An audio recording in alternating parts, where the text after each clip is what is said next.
234 தொகுதியிலையும் பெட்டியில நம்ம படம் இருக்கும்டா. விவசாயி உதயசூரியன் 234 இருக்காது, கை இருக்காது, தாமரை இருக்காது, ரெட்டலை இருக்காது. நாம இருப்போம்டா. ஏன்டா நாம தான்டா இங்கே பெரிய கட்சி, நம்ம தான் பெரிய கட்சி. நம்பிக்கையோட போடு, களத்துல நில்ல. இன்னையிலிருந்து மாநாட்டுக்கு வேலையை தொடங்கு.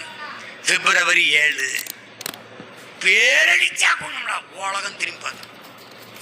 இந்திய துணைக்கண்டத்தில் இப்படி ஒரு மாநாடு நடந்ததில்லை, எவனும் நடத்த போறதும் இல்லை. நாம் தூக்குற அறிவாயுதத்துக்கு எதிராக இந்த உலகத்தில் எவனுக்கிட்டையும் ஆயுதம் இல்லை. அதனால திமுற நில்லு. எவனாவது கேள்வி கேட்டு தப்பிக்க சொல்றா பாப்போம், இல்ல நாம வைக்கிற கேள்விக்கு பதில் சொல்ல சொல்றா பாப்போம். என்னை விடுறா, நான் நிறுத்துற பிள்ளைகள்கிட்ட, என் பிள்ளைகள்கிட்ட இங்க பேசிட்டு போனாடா, மகிழி நீங்க பேசிட்டு போனல சரியா 15 வருஷத்துல வந்து நிப்பா பாடுறா, என்னை உட்கார வச்சுட்டு அது பேசுவாடா.